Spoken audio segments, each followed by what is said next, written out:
Let's get started with this last 25 mark question. So, with reference to an industry of your choice, of course, showing the utmost importance of real world application, evaluate why some firms engage in collusive behaviour. And the stimulus is an example of this firm, don't have to say that, Scania, a Volkswagen-owned truck maker. They fined 880 million for colluding with 5 other truck manufacturers over a 14-year period. And why did they do that? Due to the additional cost of meeting emission regulations. Now, as you can probably tell, this is an absolute classic market structure exam question, talking about collusion, of course, referencing oligopolies. Let's start with first, how would you define collusion? Collusion is, of course, the technical definition of it, when firms agree to limit competition. And of course, we can specify the two different types, which is tacit versus overt. The way I would remember these, the legal versus the illegal one, is tacit. Just try to remember it as tactical. If you're being tactical, it is not illegal. Overt, therefore, is the illegal one. But now, let's comment on the incentives. Why do firms turn to collusion? And there's lots of mini objectives within this, but again, very simply, what is the overarching reason that firms collude? And that would, of course, still be profit maximization. Of course, there are usually several other mini objectives within this, such as reducing the costs, increasing the revenue, things like reducing uncertainty, are all reasons why firms collude, but the overarching reason, if you put them all together, is usually to profit maximize. Also, let's try linking the other bits of information we also know, and this 100% is going to be one of my main paragraph points to address the question, as it is one of the main reasons why firms would engage in collusive behaviour. But now, what type of firms are colluding? We usually say they are, of course, oligopolistic firms which collude. And how do you define oligopolistic firms? It's usually a small number of large firms. We can sometimes say that the 4-firm concentration ratio should be between like 50 to 80%. Linking back to your content knowledge, when you're thinking about oligopolies, what sort of diagrams are you thinking about? Of course, there are two main diagrams when you're referring to oligopolies, and one of them is specifically to do with collusion. Of course, the prisoner's dilemma, the game theory matrix, and then also, it's not on the Edexcel spec, but a great diagram to comment on price rigidity, which is of course the Kinked demand curve. But first things first, and that's pretty much how I'm going to separate my two paragraphs. First paragraph is going to be on game theory. Second paragraph is going to be on price rigidity and why they both could lead to firms pursuing collusive behaviour. But let's get started with game theory matrix payoff grid. So let's get started with this first paragraph, and like I said, I've drawn in a game theory matrix diagram here. Like I said, the numbers, you can change them, but these are some good numbers to use if you do want to copy them. But the way I'd word my paragraph is the reason why some firms engage in collusive behaviour, and the point from a paragraph I'm going to give. So the reason why some firms engage in collusive behaviour is due to the profit incentive. And then I'm going to give an example. I'm going to say, for example, the 5 largest supermarkets in the UK, Tesco, Sainsbury's, Asda, Aldi, Morrison's, have a 5-firm concentration ratio of around 70%, which would then align with the definition that we have for oligopolies. But now let's explain the collusion using the game theory matrix diagram. And this is exactly how I want you to develop the chain of analysis. Don't just throw in, classic mistake I see every year by students, they just slap in a game theory matrix diagram. They don't really explain it much, and it really limits the amount of marks you pick up. If you're throwing in the game theory matrix diagram, almost like a flow chart, run through it with the examiner, explain why we go from originally being at high to then to the Nash equilibrium, and why we end up at low. So run through it with the examiner, and then that is the whole process of being step by step, and that of course allows you to pick up the higher marks for the chains of analysis. Both firms get started at pricing at high, and why do they do that? Why? Because firm A makes 10 billion and firm B makes 10 billion. And what do we call this point? Of course, at this point we have the joint maximum revenue, as both firms are maximizing their revenues as they're both charging a high price. Now, you would imagine this outcome, both high is fairly stable, as both firms, it's in both firms' interests to remain at this point. But now, what are the incentives to move away from this high point? Let's investigate using this box here. So what's happening at this box here? So firm B has cut their prices down to a low price, whereas firm A has remained and kept their prices high. So what firm B have done here, they've decided, let us try undercut firm A and let's see what happens, and let's see the outcome of this. So the outcome of this is that now firm B is making 15 billion worth of revenue as they're charging a low price, compared to firm A, who remained at a high price Therefore, it's losing out and is only now making 1 billion. And what is this to do with? Why does this happen? Of course, one of the main characteristics and pretty much the biggest keyword in oligopolistic markets, of course, it is interdependence, where both firms' decisions directly affect each other, and even more specifically, where one firm's pricing decisions directly affect other firms' outcomes. And how can we see that? As for example, as when firm B has set a low price, their revenues have increased, but even though firm A has not changed anything, firm A has just stayed the same as it was here, but due to the interdependence, their revenue has fallen significantly. They've lost over 9 billion worth of revenue. So now we are at this position here. Let's think about the scenario for firm A. So what is firm A thinking? They have a high price right now and they have a massive loss in revenue. So what they're thinking, if we keep our prices high, they've lost demand, they're losing customers, like I said, massive loss in revenue, and over time, if they keep their prices high with all these loss in customers, they're going to eventually lose market share. And they can't do that. They can't lose everything just to keep prices high. So firm A, and due to the interdependence, are forced to respond. And how are firm A going to respond? They're going to also lower their prices. So therefore, we will go from firm B having low prices to now also firm A having low prices, thus leading to this box here, which of course, what do we call this box here? When we follow the dominant strategy, this is called a Nash equilibrium, where both firms are charging the low price. Where can we see this? A really great example of this is within UK petrol markets. So the supermarkets in the UK, of course, also provide petrol, and we see when one of the supermarkets lowers the prices per gallon of petrol, we see within a few hours the others also respond. Why? Because they don't want to get outcompeted. They don't want to lose customers. They don't want to lose revenue. But like I said, when they keep dropping prices, when they undercut each other, it will therefore lead to worse outcomes overall for joint revenue. Because as we see now, when they're both charging low prices, they're now only making 10 billion worth of revenue, whereas when they both charge high prices, they made double that. They made 20 billion, joint revenue. And this is why the game theory matrix is perfect for collusion questions, as it very simply and very clearly shows the incentives for firms to collude. So if they don't collude, if they compete, they both lose out with only 10 billion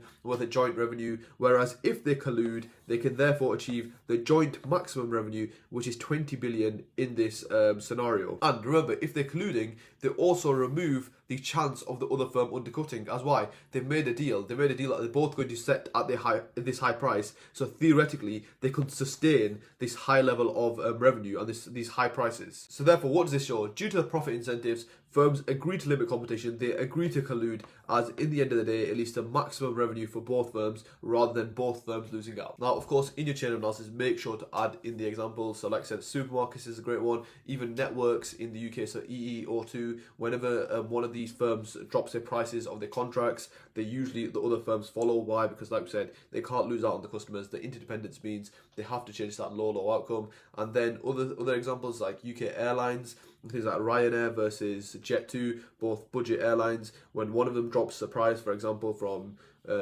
London to Barcelona, the other ones will respond by dropping them, as they do not want to lose out on customers. So lots of examples here, and just make sure the game theory matrix is slightly hard to initially understand, but once you've got the understanding, just keep repeating it. Make sure you can develop a really good chain of analysis on it. Make sure you're including those key terms like the Nash equilibrium, the joint maximum revenue, even things like interdependence, the dominant strategy, and you can really pick up top marks for questions on collusion if you know how to execute the game theory matrix diagram. Now, with regards to evaluation for this paragraph, I really think it's quite simple. Collusion has lots of evaluation points, lots of evaluation just generally with oligopolies. Of course, the big one and the main one is always going to be regulation. So how with evaluation, this depends on the degree of regulation. You can say the CMA regulation within the oligopolistic markets.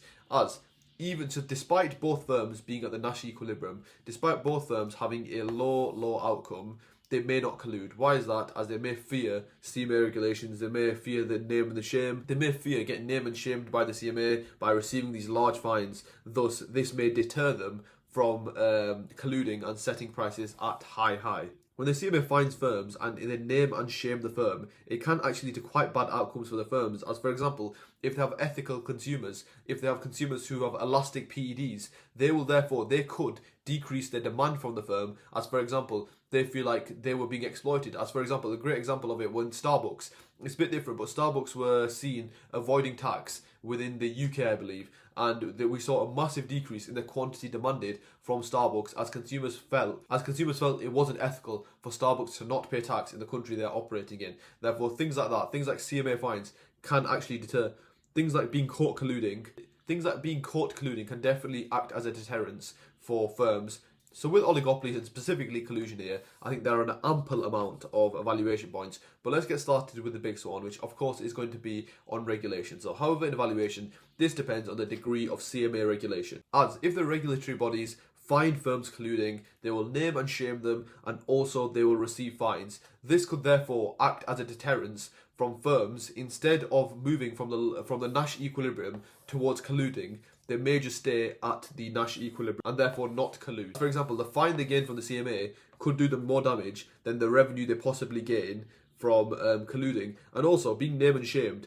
For example, this could lead to, if consumers see in the news that this firm was colluding and exploiting consumers, they therefore may receive a decrease in quantity demanded when consumers don't want to purchase from these firms anymore because they felt like they were being exploited, meaning that they lose their consumer base, lose demand, and again, they lose things like market share. So it acts as a deterrence for these firms. So therefore, due to the consequences, it can deter firms from colluding. And also, let's try and be a bit more step by step and investigate this game theory matrix. So what we've assumed is that the first step was when we moved from high to high-low. But the main thing we're assuming here is that the only thing that firms are competing on is the price of the good. For example, these firms may not only be competing on the price of the good, they may also be competing on quality. Therefore, firm B, for example, in this scenario, firm B cut their prices, they set a low price, whereas firm A kept their high price. But, for example, firm A could be a very high quality, they may be a luxury producer, therefore, despite firm B cutting their prices, it may actually have no effect on firm A, as for example,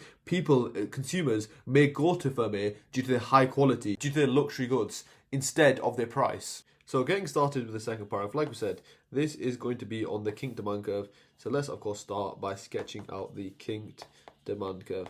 It's probably the most unique diagram, I would say, in one of the more unique diagrams in the A level, as it looks a bit different. So this, of course, like we said, it is just kinked. So this would be our D equals AR curve. Then how do you remember our MR curve for the kinked demand curve? This is probably the hardest one to remember. The way I'd start is just label that kink up. That is going to be your PE point, and this makes it a lot easier. Then label down, that is your QE point. This gives you a starting for your MR. So what do you do first? So initially your MR is twice as steep as your AR. So it goes like this. So you start from the same point, but it's twice as steep. So something like that. But then what happens after that? So now, this is where it is slightly unique. It is vertical for a small section. So then you just go down vertically for a bit. So it should basically follow that line. This is a bit weird. But now then, like I said, it's vertical for a bit. But now what happens at the end? Then just like the D equals AR, it essentially just juts out again and something like that. And that would now be your MR curve. Just remember, it's twice as steep until you reach this vertical section of your, basically the equilibrium. Then it's vertical for a bit. And then again, it juts out at the end. And that is your MR curve. Now, you can show this in two different ways with regards to this. You can draw an AC, you can draw an MC, or what you'll see a lot, which is quite popular as well, is just two MC curves here, where MC2, MC1, both of them work, they both pretty much show the same thing. But now, back to wording the question, I'm going to say another reason why firms engage in collusive behaviour, as they have no incentive to change price.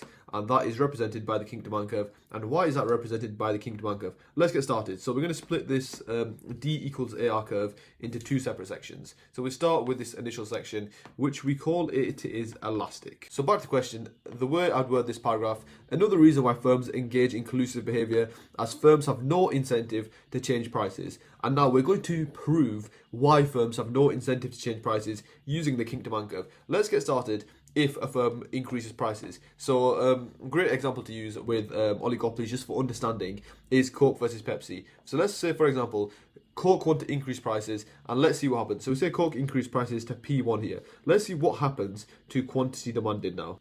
So now, a tiny increase in price, so PE increasing to P1, leads to a significant decrease in quantity demanded. Therefore, what does that represent demand is initially? As due to a tiny decrease in price is a significant change in quantity demanded, it represents consumers are extremely responsive. Therefore, this is elastic demand. But why is this due to? This is due to substitutes. So for example, in this scenario, if Coke increase their price, consumers, due to the goods are quite similar, consumers will switch directly to Pepsi. So as if Coke increased price to P1, instead of consumers buying Coke, they're just going to buy Pepsi instead. Therefore, Coke are going to suffer a significant decrease in quantity demanded, meaning that overall, if you think about it in terms of revenue, they will now be losing out as prices only increase a tiny amount, but quantity demanded has fallen significantly. And remember, how do we get revenue? Revenue is of course price times quantity. Therefore, our quantity has decreased massively and our price increasing a tiny bit. That of course is going to lead to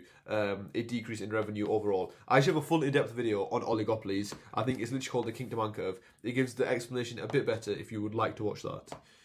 But now, let's see the other scenario. If, for example, Coke thinks, okay, let me try undercut this firm. Let me try undercut Pepsi. What will happen? So we'll say Coke move prices to P2. And let's see now what is going to happen with regards to Coke. So, okay, so let's see what happens. So, a significant decrease in price. What is actually happening to quantity demanded? Quantity demanded increases a tiny amount. So just think about proportionally, relatively, how much the price is decreasing compared to how much quantity demanded has increased. So quantity demanded increases a tiny amount, whereas the price drop is massive. Therefore, what does that represent? Of course, it represents consumers are not very responsive to change in price. Therefore, we call this section of the demand curve inelastic. And the reason why this section is inelastic specifically is due to, remember, let's think about the game theory matrix and just oligopolies in general.